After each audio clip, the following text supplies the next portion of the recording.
الحمد للہ رب العالمین والصلاة والسلام علی سید الانبیاء والمرسلین محمد النبی الامی وعلی آلہ واصحابہ اجمعین،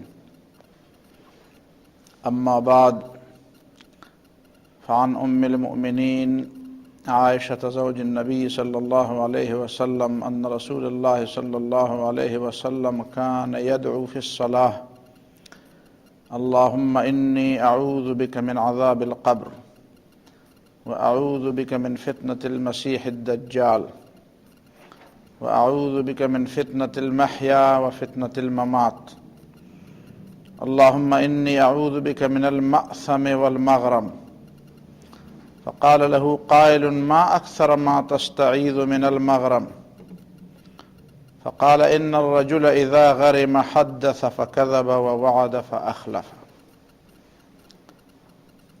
وعن ابی بکر الصدیق رضی اللہ تعالی عنہ انہ قال لرسول اللہ صلی اللہ علیہ وسلم علمنی دعاء ادعو به في صلاتي قال قل اللهم انی ظلمت نفسی ظلما كثيرا ولا يغفر الذنوب الا انت فاغفر لی مغفرة من عندک وارحمنی انک انت الغفور الرحیم. محترم حضرات، یہ چند احادیث میں نے ان دعاؤں کے حوالے سے جمع کی ہیں جو رسول اللہ صلی اللہ علیہ وسلم نے مختلف مواقع پر وہ دعا خود مانگی ہے یا دوسروں کو مانگنے کی ترغیب دی ہے. دعا کے کئی پہلو ہیں اور ان پہلوؤں سے انشاءاللہ مختلف اوقات میں بات ہوگی. وہ پہلو اس وقت میرے پیش نظر نہیں ہیں. اس وقت جو پیش نظر ہے وہ یہ ہے کہ ایک جملہ اگر پورے درس کے اندر ہمارے ذہن میں حاضر رہے کہ دعا ایک مومن کی زندگی کی ترجیحات کا تعین کرتی ہے. گویا کہ نبی صلی اللہ علیہ وسلم نے جو دعائیں مانگی ہیں اور جو دعائیں مانگنے کی ترغیب دی ہے، ان دعاؤں کو ہم شعوری طور پر سمجھیں اور پڑھیں، ان کا کچھ حصہ بھی ہم پڑھیں،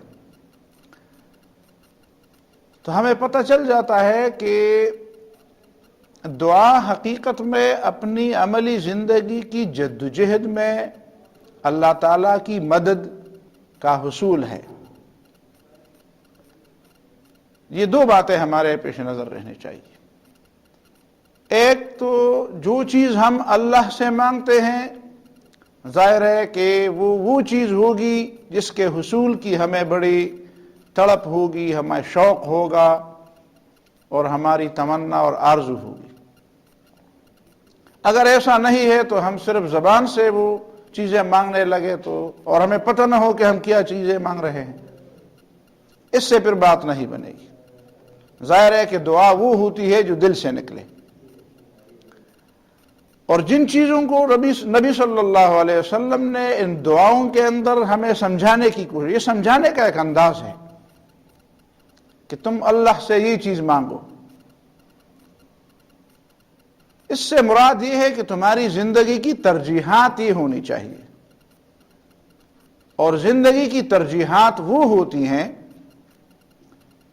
جس کے لیے انسان اپنی زندگی کا سب سے زیادہ اہم وقت نکالتا ہے اور سب سے زیادہ اس کی طرف وہ متوجہ ہوتا ہے، اور اس کے حصول میں وہ مگن بھی رہتا ہے، اور اس کے لیے اسباب بھی فراہم کرتا ہے، اور اس کے حصول کو اپنی زندگی کی ایک کامیابی تصور کرتا ہے. اب یہ چند دعائیں جو آج میں آپ کے سامنے رکھوں گا، اور انشاءاللہ اس سلسلے کو پھر بھی اسی طرح مزید بھی اس کو تفصیل سے انشاءاللہ پیش کریں گے. کہ رسول اللہ صلی اللہ علیہ وسلم نے تعلیم کے اس انداز کو کیسے مؤثر بنایا۔ کسی شخص کو یہ کہنا کہ تم یہ کر لو وہ کر لو، یہ بھی ایک انداز ہے، تمہیں یہ چاہیے، تمہاری زندگی کی ترجیحات یہ ہونی چاہیے، تم کو ایسا ہونا چاہیے، اور اس کے بجائے یہ کہنا کہ تم اللہ سے مانگو کہ یا اللہ مجھے یہ چیز دی جائے۔ اسی بات کے پیش نظر علماء کرام نے اور حدیث کے ماہرین نے اور سنت کے ماہرین نے جب ان چیزوں کو شعوری طور پر سمجھا تھا تو پھر ان کا انداز بھی ایسا ہی تھا۔ مثال کے طور پر امام ابن جوزی بغدادی رحمہ اللہ نے کتاب الازکیاء میں لکھا ہے، انہوں نے عجیب عجیب کتابیں لکھی ہیں، کتاب الازکیاء ذہین لوگوں کے لیے، اور انہی امام ابن جوزی نے کتاب الحمقاء والمغفلین بھی لکھی ہے، بے وقوفوں کے لیے، ہے تو بے وقوفوں کے لیے نہیں لیکن بے وقوفوں کی باتیں ہیں تاکہ عقل مند وہ باتیں سیکھ کے ان سے بچنے کی کوشش کریں۔ اسی کتاب الازکیاء میں انہوں نے لکھا ہے کہ ایک عالم دین بیمار تھے تو لوگ عیادت کے لیے آئے تھے، تو ظاہر ہے ان کے ساتھ محبت بھی ہوگی، عیادت کے لیے آئے تھے تو عیادت کے لیے آئے تو پھر بیٹھے رہے اور بہت دیر تک بیٹھے رہے۔ ظاہر ہے کہ بیماری کی کئی کیفیات ہوتی ہیں اور بیماری میں بیماری کو کئی مسائل کا سامنا کرنا پڑتا ہے، کبھی اس پہ باتیں بری لگتی ہیں، کبھی موضوع ایسا ہوتا ہے جو ظاہر ہے کہ اس کو پسند نہیں ہوتا، کبھی ویسے بیٹھنا شاید اس کے لیے تکلیف کا باعث ہو، اسے اٹھنا پڑے گا، اسے کوئی مشکل ہوگی، کوئی تکلیف ہوگی، وضو توڑنے میں کوئی مسئلہ ہوگا۔ جب وہ لوگ جانے لگے تو انہوں نے اس عالم دین سے درخواست کی کہ آپ ہمارے لیے دعا کریں۔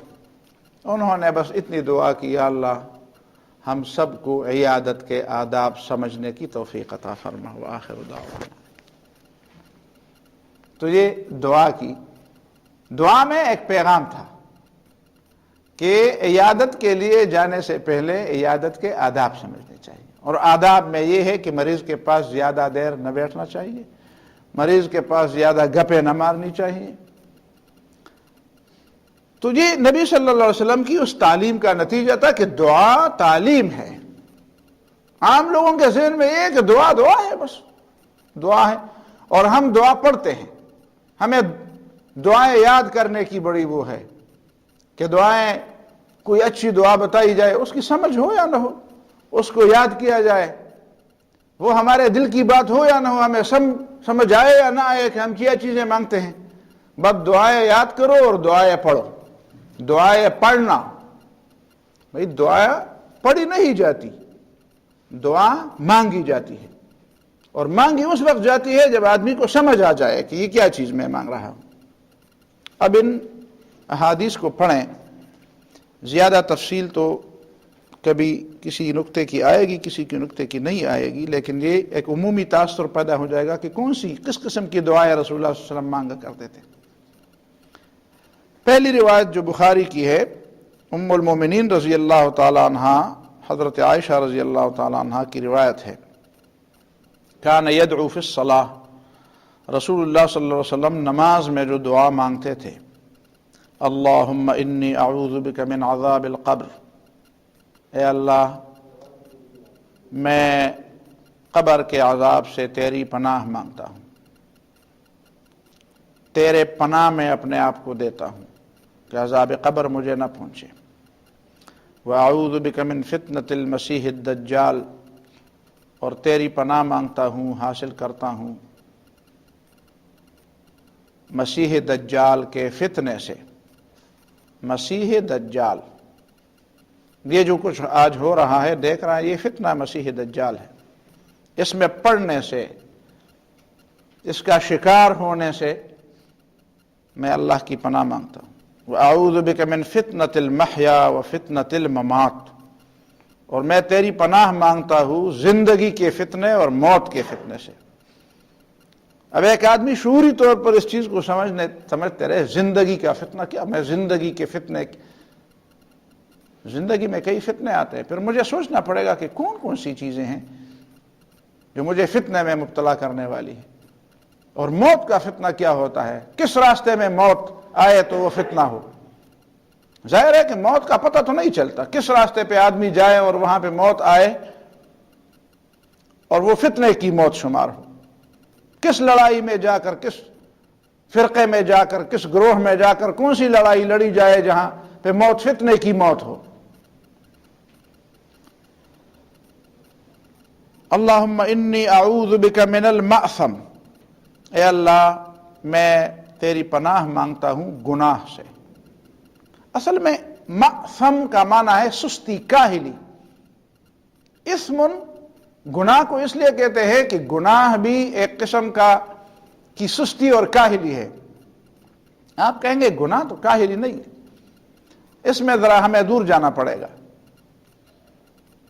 علماء نے یہ بات لکھی ہے، اور خاص کر حافظ ابن حجر عسقلانی اور دوسرے امام ابن قیم کی کتاب میں نے آج پڑھی، امام ابن قیم کی زاد المعاد میں نے پڑھی، کہ جو آدمی گناہ کرتا ہے وہ گویا کہ اپنی شکست کا اعتراف کرتا ہے۔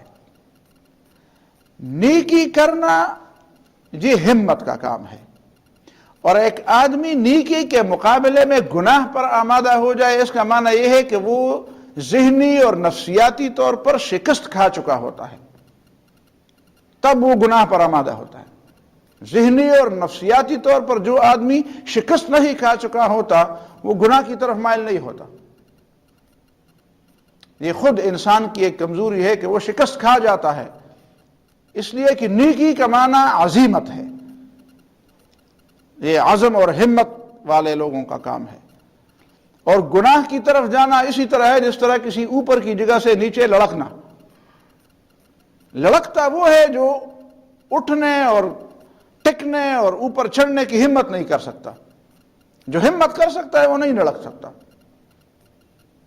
پردم ہے اگر تو نہیں خطرے افتاد، جس طرح اقبال فرماتے ہیں، پردم ہے اگر تو نہیں خطرے افتاد، گرنے کا خطرہ اس وقت ہوتا ہے جب آدمی ذہنی اور نفسیاتی طور پر شکست خوردہ ہو جاتا ہے۔ اسمن اس لیے سستی کو کہتے ہیں، اور اسی لیے اس کو گناہ کو کہتے ہیں۔ کاش ہم عربی زبان کا وہ ذوق پیدا کریں کہ ایک ایک لفظ کے بارے میں ہمیں پتہ ہو تو ہمیں پھر ایک فکری طور پر، شعوری طور پر ہمیں سمجھ آ جاتی ہے کہ اچھا اس میں یہ نقطے ہیں، یہ لغات میں یہ علم، یہ بہت بڑی باتیں ہیں۔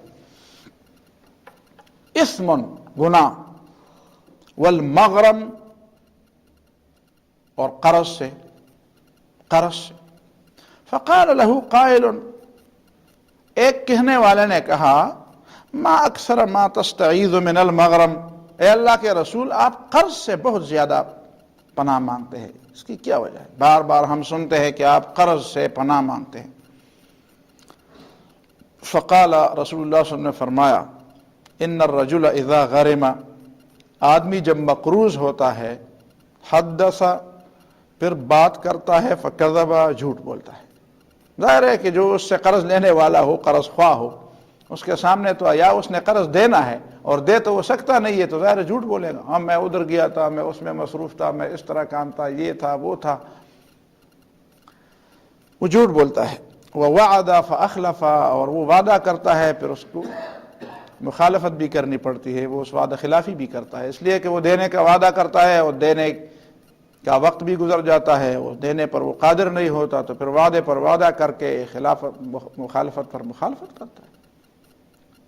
اب دیکھیں رسول اللہ صلی اللہ علیہ وسلم ایک چیز کی خرابی کو دیکھ کر، اس طرح نہیں ہے کہ زبان پر باتیں آ گئی ہے اور نبی صلی اللہ علیہ وسلم نے ان چیزوں سے پناہ مانگنے کی، نہیں، نبی صلی اللہ علیہ وسلم ان چیزوں کی، اور پھر یہ ہے کہ وہ چیزیں ہماری زندگی میں، دیکھیں نا، اب یہ دو باتیں، من المأثم والمغرم، گناہ اور قرض، دونوں کو آپس میں ملایا، یعنی ہر بات، ہر حدیث میں، یہ ایک ایک حدیث میں آپ کے سامنے سناؤں گا، اور اس میں آپ دیکھیں گے کہ دین اور دنیا کو کیسے آپس میں ایک دوسرے کے ساتھ جوڑا گیا ہے، کا یہ تصور نہیں ہے کہ بالکل دین کی بات الگ رکھی گئی ہے اور دنیا کی بات. ظاہر ہے کہ جب نبی صلی اللہ علیہ وسلم وہ ترجیحات بتاتے ہیں تو اس میں وہ چیزیں جو ہم مانگتے ہیں، ہمیں مانگنے کی تلقین کی جاتی ہے، وہ ہم دیکھیں تو ہمیں پتہ چلے کہ نبی صلی اللہ علیہ وسلم چاہتے ہیں ہماری دنیا بھی بنے، ہماری آخرت بھی بنے،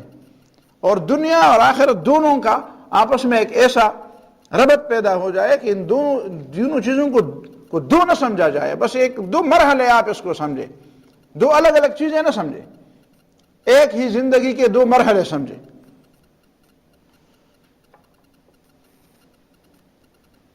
اسی طرح دوسری حدیث میں ابو بکر صدیق رضی اللہ تعالیٰ عنہ کی روایت ہے کہ میں نے نبی صلی اللہ علیہ وسلم سے پوچھا یا درخواست کی کہ علمنی دعاء ادعو به فی صلاتی، اے اللہ کے رسول مجھے ایسی دعا سکھائیے کہ میں وہ دعا اپنی نماز میں اللہ تعالیٰ سے مانگوں.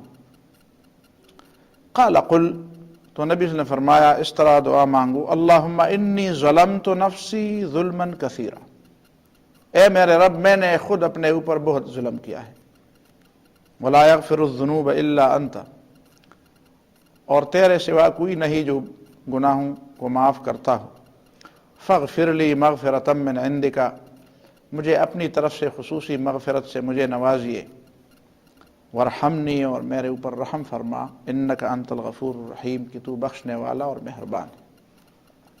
اب ذرا ٹہر کر یہاں پہ فاغفر لی، میرے اوپر پردہ ڈال، وارحمنی، اور مجھے اپنی طرف سے عطا فرما، مجھے اپنی طرف سے عطا فرما، اس لیے کہ تو بخشنے والا بھی ہے، پردہ ڈالنے والا بھی ہے، اور مہربانی کرنے والا بھی ہے، تو مہربانی مجھ پر کر. اس مہربانی میں دونوں چیزیں شامل ہیں. لیکن اس کے بعد اس میں ایک عجیب نکتہ اور بھی ہے.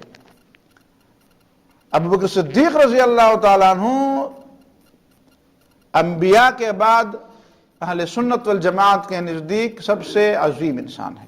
افضل الناس بعد الانبیاء ابو بکر، انبیاء کے بعد ابو بکر صدیق کا مرتبہ ہے، اور ابو بکر صدیق رضی اللہ تعالیٰ عنہ کو یہ سکھائی جاتی ہے کہ یہ پڑھو کہ اللہم انی ظلمت نفسی ظلما کثیرا. اس کے بغیر کہ مجھے کوئی کہے کہ تم نے یہ غلطی کی ہے، مجھے چاہیے کہ میں خود کہوں کہ میں نے خود اپنے اوپر ظلم کیا ہے. گناہ کر کے، غلطی کر کے ایک آدمی خود اپنے اوپر ظلم کرتا ہے، کسی اور پر ظلم کرنا بعد میں ہے. حتیٰ کہ کوئی کسی کو قتل بھی کرتا ہے، گالی بھی دیتا ہے، اس کا مال بھی لیتا ہے، تو سب سے پہلے وہ اپنے آپ پر، اس پر تو گزر جاتا ہے، اس کے ذمہ تو باقی رہتا ہے. ظلمت نفسی ظلما کثیرا، کثرت ظلم کا اپنے اوپر اعتراف، لیکن لوگوں کے سامنے نہیں، رب کے سامنے. تو یہ انسان کو چاہے اسے معلوم، اب آپ کہیں گے، میں کہوں گا ہم نے کون سے، ہمارے ہاں تو یہ ہے، جب مصیبت آتی ہے تو ہم کہتے ہیں ارے خدا پکم گناہ بدا سزا ملاوی گی، دا بما کم ادا سے گناہ کری، یہ کون سے گناہ کی سزا ہے؟ گناہ ہمارا ایک تو نہیں ہے. ہم اپنے بارے میں یہ سمجھتے ہیں کہ نہیں میں تو بالکل زبردست متقیوں کا سردار ہوں. نہیں، اپنے آپ کو اللہ کے سامنے اپنے آپ کو گناہگار سمجھو، خطاوار سمجھو، خطاکار سمجھو، اور اس خطاکاری کا اللہ تعالیٰ کے سامنے اعتراف کر لو.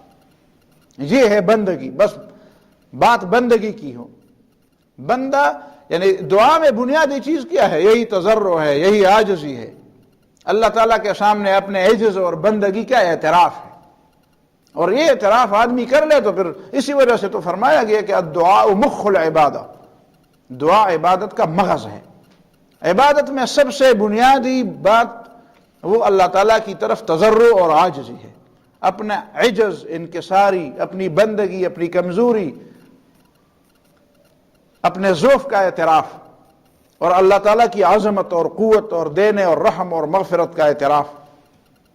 بس بندے کو یہی چاہیے، بندہ ہی ہے.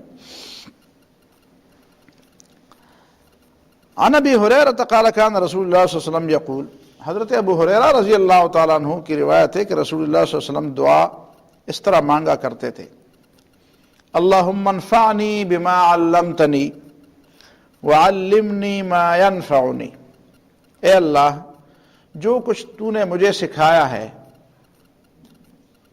اس کے ذریعے مجھے فائدہ پہنچا، نفع پہنچا۔ نفع پہنچانا دنیا میں بھی ہے، آخرت میں بھی ہے۔ وعلمنی ما ینفعنی، اور مجھے وہ کچھ سکھا جو مجھے فائدہ دے۔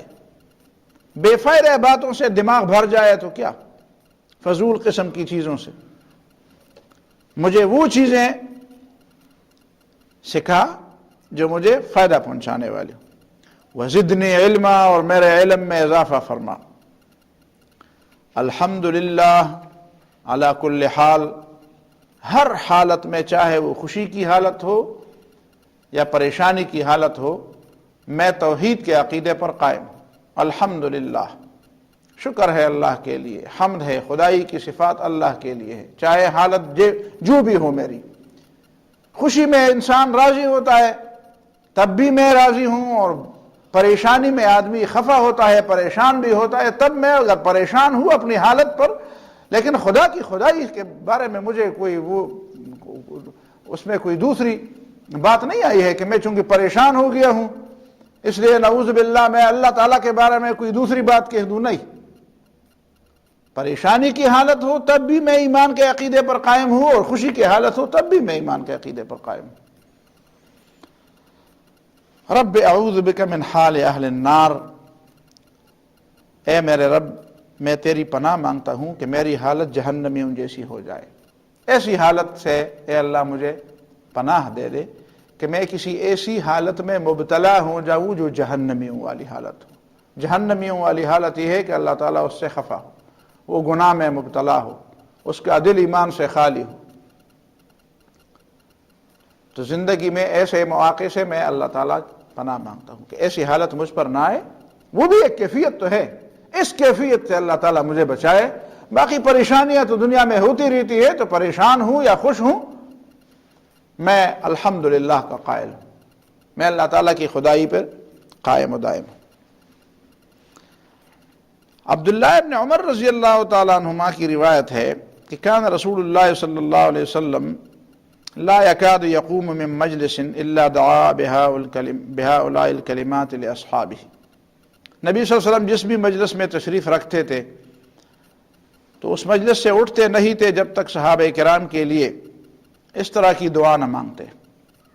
ظاہر ہے کہ صحابہ کرام تو ساتھی تھے نبی صلی اللہ علیہ وسلم کے، اور ساتھیوں کے لیے دل میں بڑا احترام بھی ہوتا ہے، اور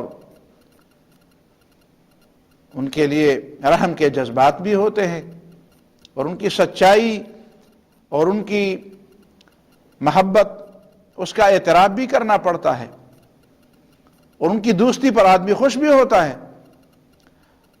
تو ظاہر ہے کہ سب سے بڑی چیز تو یہ ہے کہ اللہ تعالیٰ سے ان کے لیے دعا مانگی جائے۔ ظاہر ہے کہ دنیا میں دینے کے لیے کسی کے پاس کیا کچھ ہوگا، تو نبی صلی اللہ علیہ وسلم دعا فرماتے تھے ان کے لیے، اللہم اقسم لنا من خشیتک ما تحول به بیننا وبین معاصیک، اے اللہ اقسم لنا من خشیتک، ہماری قسمت میں اپنا وہ خوف مقرر کر لے، اس کا اتنا حصہ مقرر کر لے، اپنی خوف کا حصہ ہماری قسمت میں، ہمارے حصے میں اتنا مقرر کر لے، تحول به بیننا وبین معاصیک، کہ تیری خشیت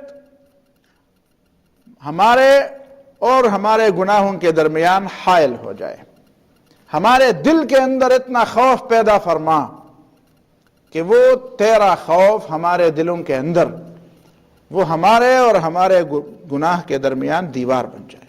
اس خوف کی وجہ سے اتنا خوف ہمارے دل کے اندر ڈال کہ جس کی وجہ سے ہم اور گناہ آپس سے کٹ جائے، اور درمیان میں فاصلہ پیدا ہو جائے، ہم گناہ نہ کر سکے، گناہ سے وہ مانع بن جائے۔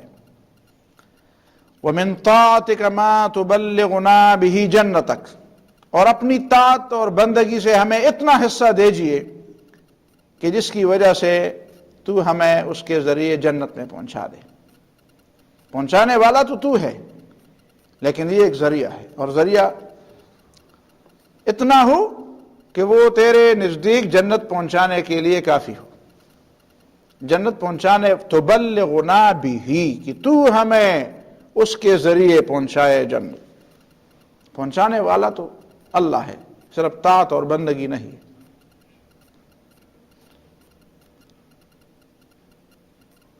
وَمِنَ الْيَقِينِ مَا تُهَوِّنُ بِهِ عَلَيْنَا مُصِيبَاتِ الدُّنْيَا أَوْ مَصَائِبَ الدُّنْيَا، اور اتنا یقین ہمیں دے، تیرے ملاقات کا یقین، تیرے وعدوں پر یقین، تیری تقدیر پر یقین، تیرے فیصلوں پر یقین، تیری مہربانی پر یقین، تیری خدائی پر یقین، کہ اس یقین کی وجہ سے تو ہمیں دنیا کی مصیبتیں آسان بنا دے۔ ہمارے لیے دنیا کی مصیبتیں تو آتی ہیں، لیکن جو اللہ پر یقین نہیں رکھتا اس کے لیے چھوٹی مصیبت بھی بہت بڑا پہاڑ بن جاتی ہے، اور جس کو اللہ تعالیٰ پر یقین ہو اس کے لیے بڑے بڑی مصیبتیں بھی کچھ نہیں بنتی۔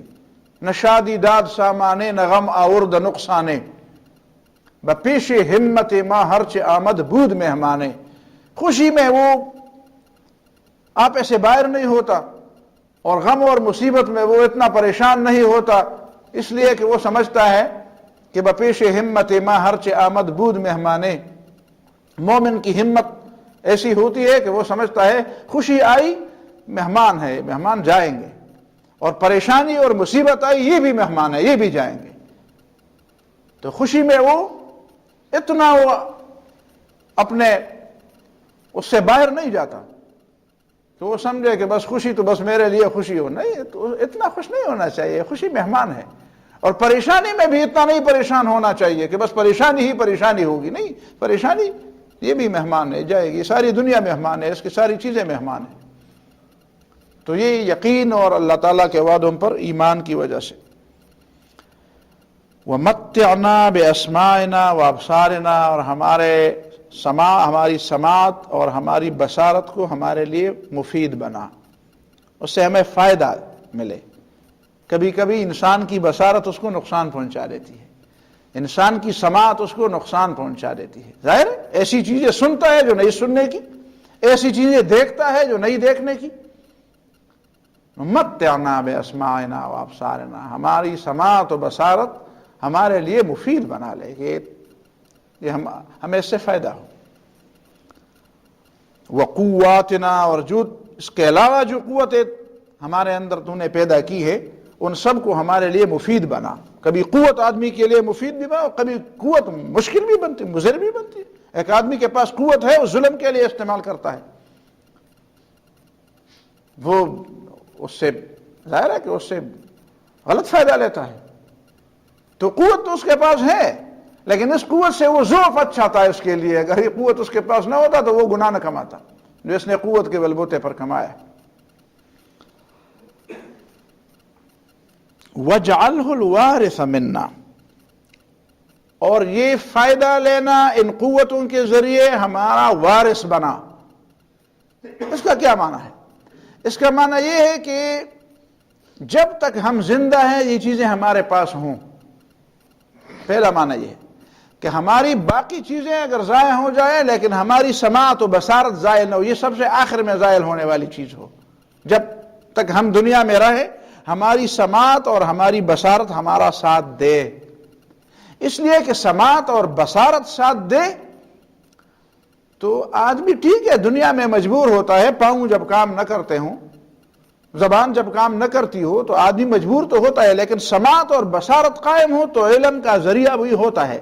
آدمی پھر زندوں میں رہتا ہے، اور آدمی پھر اللہ تعالیٰ کی قدرت اور اس کے کرشمے دیکھنے اور اس سے فائدہ لینے، اگرچہ وہ صرف ذہنی فائدہ ہو، اس فائدے لینے کے لیے آدمی مستعد ہوتا ہے، وہ فائدہ آدمی سے کٹتا نہیں ہے۔ لیکن اگر سماعت اور بصارت ہی ضائع ہو جائے تو باقی قوتیں بھی اگر ضائع ہو گئی تو اس کا معنی یہ ہے کہ وہ ہوتا تو زندہ ہے، لیکن اس کے جو اللہ تعالیٰ کی قدرت کے کرشموں کو یا اللہ تعالیٰ کی قدرت کے نئے نئے جو احساسات آدمی کو ہونے چاہیے، ان احساسات اور ان چیزوں سے وہ محروم رہتا ہے۔ تو گویا کہ اس حدیث کے اندر یہ بات بتائی گئی، سمجھائی گئی کہ رسول اللہ صلی اللہ علیہ وسلم یہی فرماتے تھے کہ ہمارے قوا، اور کم از کم وہ قوتیں جو ہمارے اور دین کے تعلق کے حوالے سے ہمارے لیے ضروری ہیں، ہمارا تعلق دین پر اور اللہ تعالیٰ کی توحید پر ہماری زندگی قائم رکھنے کے لیے ضروری ہے، وہ کم از کم ہم سے مت چھین۔ وَاجْعَلْ ثَأْرَنَا عَلَى مَنْ ظَلَمَنَا، اور ہمارا بدلہ لینے کی قوت اس کے خلاف استعمال فرما جس نے ہمارے اوپر ظلم کیا ہے۔ دنیا کی باتیں ہیں، جس نے ہمارے اوپر ظلم کیا، کبھی کبھی ایک شخص پر ظلم ہوتا ہے، لیکن وہ جب ظلم کے مقابلے میں پھر بدلہ لیتا ہے تو شاید ظلم اس نے کیا ہو لیکن بدلہ وہ اس سے بھی لیتا ہے، تو یہ خود ظالم بن جاتا۔ وَاجْعَلْ ثَأْرَنَا عَلَى مَنْ ظَلَمَنَا، ثأر بدلہ لینے کو کہتے ہیں۔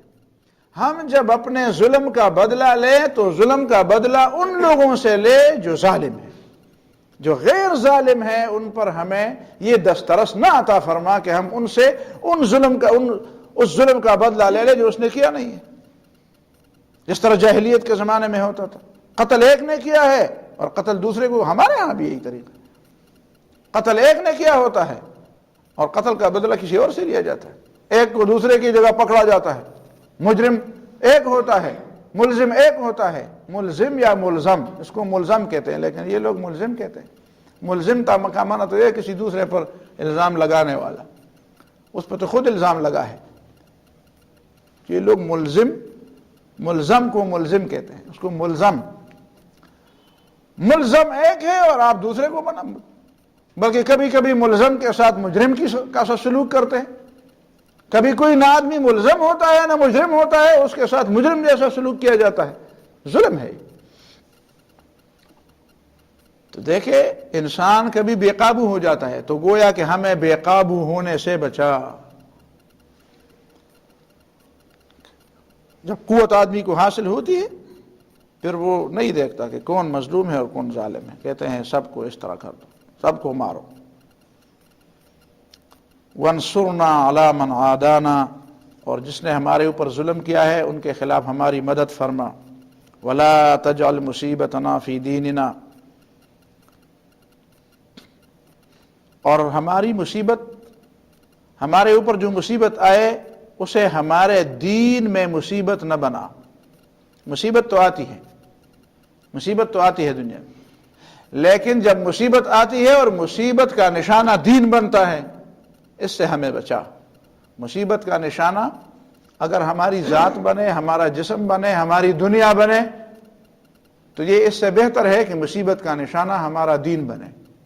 کسی مصیبت کی وجہ سے ہمارا عقیدہ خراب ہو، کسی مصیبت کے آنے کی وجہ سے ہمارا عمل خراب ہو، کسی مصیبت کے آنے کی وجہ سے ہمارے فرائض میں کوتاہی ہو، کسی مصیبت کے آنے کی وجہ سے ہم گناہ کی طرف مائل ہو جائیں، کسی مصیبت کے آنے کی وجہ سے ہم حرام کی طرف متوجہ ہو جائیں، ایسی مصیبت سے ہمیں بچا جو مصیبت دین پر اثر انداز ہو۔ اس لیے کہ پھر اس سے تو آخرت برباد ہو جائے گی۔ وَلَا تَجْعَلِ الدُّنْيَا أَكْبَرَ هَمِّنَا، اور دنیا ہمارے سب سے زیادہ بڑا مقصد نہ بنا۔ ایسا نہ ہو کہ سب سے جو بڑا مقصد زندگی ہو، نصب العین جس کو ہم کہتے ہیں، دنیا کو ہماری زندگی کا نصب العین نہ بنا۔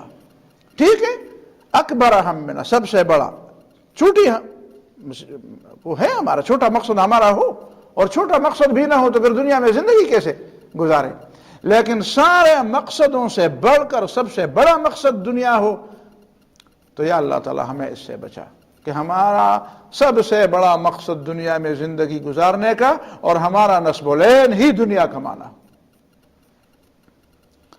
ولا مبلغ علمنا، اور ہمارے علم کا منتہا یہ ہو، ہم جتنا جو کچھ بھی سمجھے وہ دنیا ہی کے لیے سمجھے، جو کچھ بھی حاصل کرے، جو علم بھی ہمارا ہو وہ صرف دنیا ہی کی خاطر ہو، ہم وہ چیزیں سیکھیں جس سے ہماری دنیا میں اضافہ ہو۔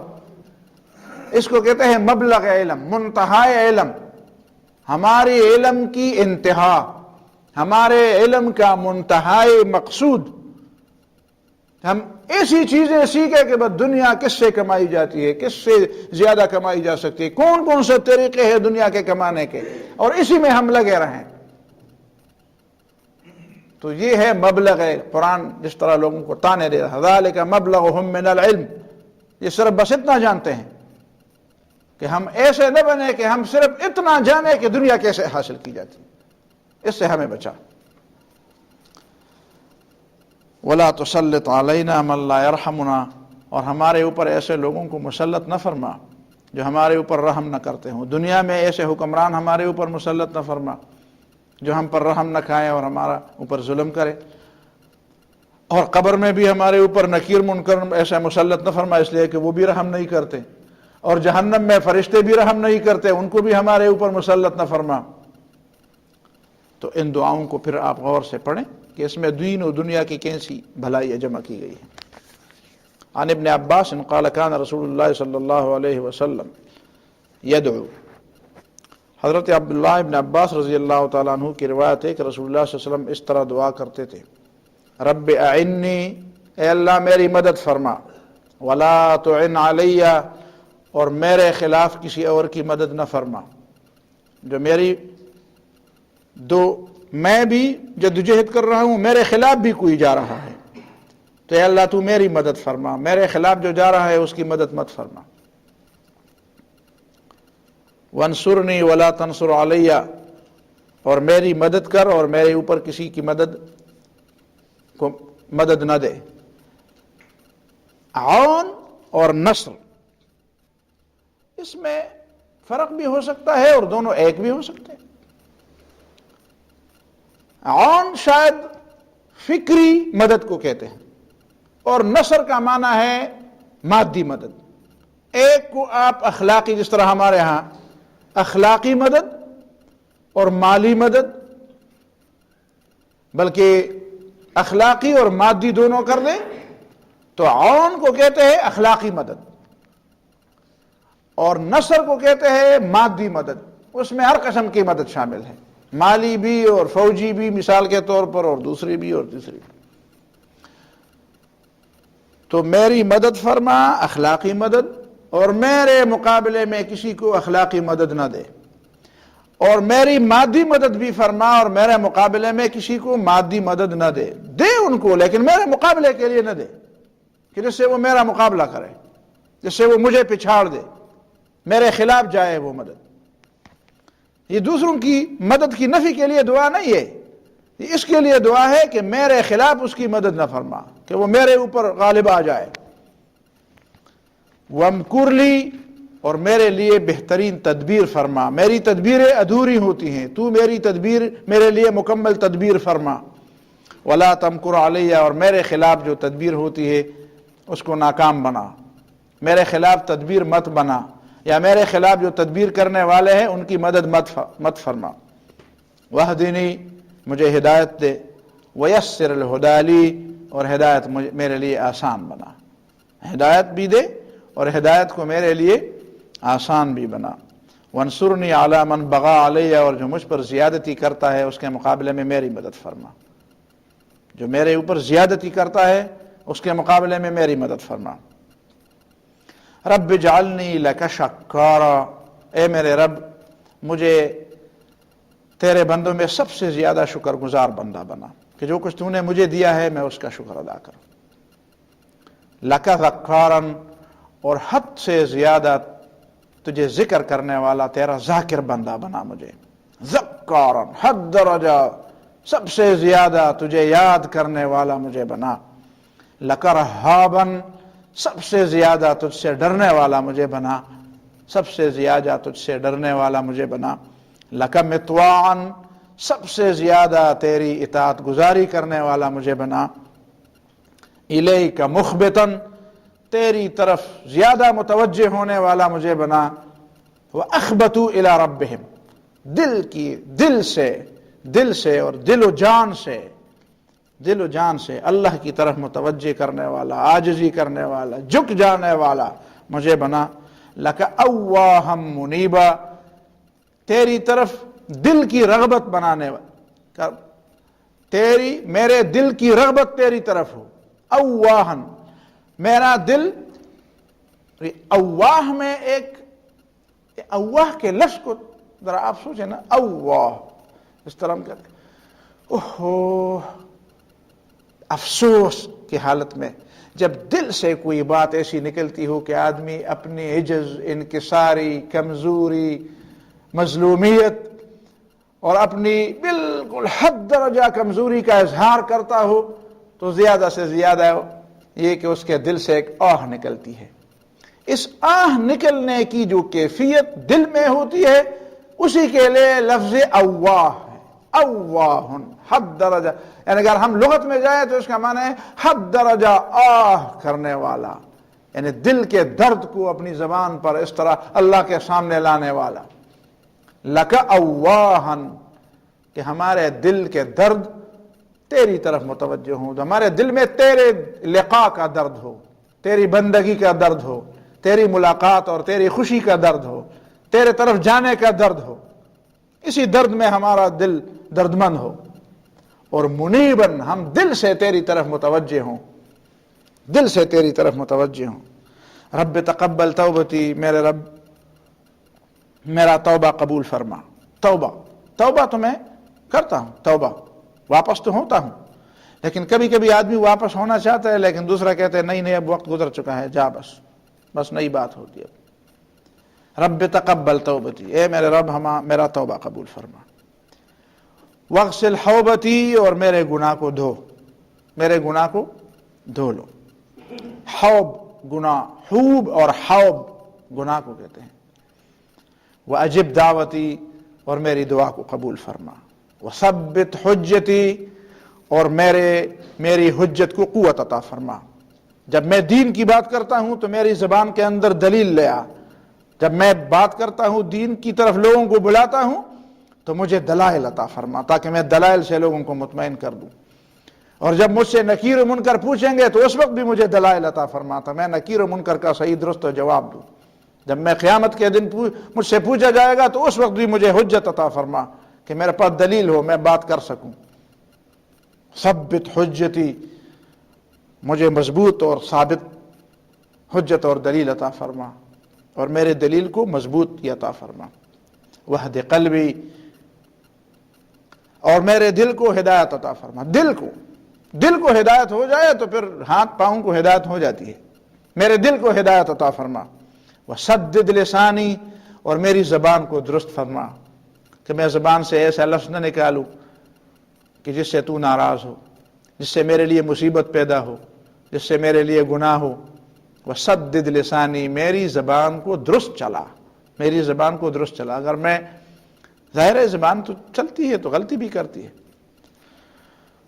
وَاسْلُلْ سَخِيمَةَ قَلْبِي، اور میرے دل سے کوٹ نکال۔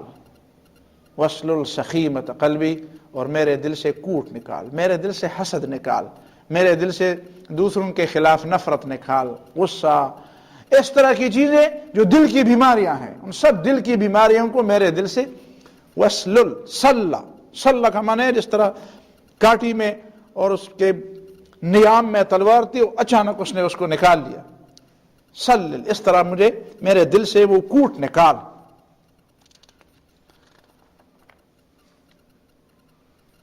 عمر بن خطاب رضی اللہ تعالیٰ عنہ کی روایت ہے، کان اذا نزل علی رسول اللہ صلی اللہ علیہ وسلم الوحی، جب رسول اللہ صلی اللہ علیہ وسلم پر وحی نازل ہوتی تھی، نسمع عند وجہہ کدوی النحل، نبی صلی اللہ علیہ وسلم کے چہرے مبارک کے سامنے ہم مکھیوں کی بنبناہٹ سنتے تھے۔ جس طرح مکھی ہوتے، شہد کی مکھی جب بہت کثیر تعداد میں نکل آتی ہیں تو ان کے چلنے سے ایک آواز پیدا ہوتی ہے، خاص کر وہ دوپہر کے وقت جب وہ نکلتی ہے، وہ دھوپ میں نکلتی ہیں، گرمیوں اور سردیوں میں سب نکلتی ہیں، اور ان کے وہ اپنا جو بل ہوتا ہے ان کا، ان کے سامنے وہ حرکت کرتی ہے، اس سے خاص قسم کی آواز ہوتی ہے، بڑی پیاری آواز ہوتی ہے، بنبناہٹ۔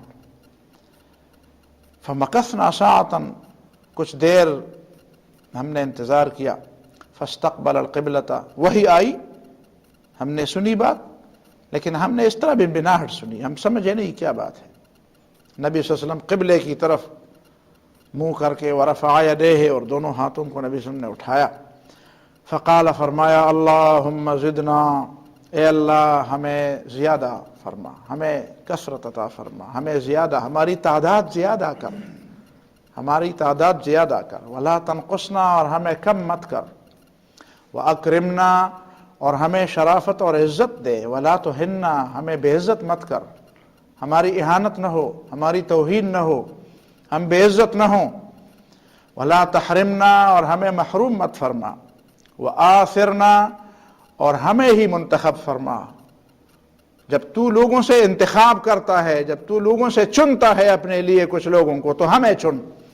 جب لوگوں سے تو چنتا ہے وآثرنا، تو ہمیں چن، ولا توثر علینا، اور ہمارے مقابلے میں کسی اور کو مت چن، ہمیں چن لے اپنی بندگی کے لیے، اپنی رضا کے لیے، وارض عنا، اور تو ہم سے راضی رہ۔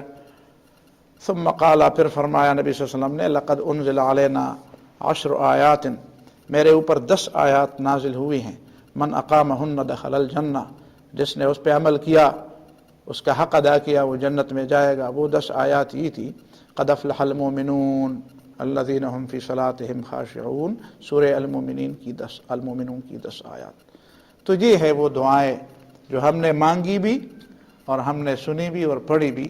اللہ تعالی ہمیں سمجھ اور عمل کی توفیق عطا فرمائے۔ بارک اللہ فیکم و جزاکم۔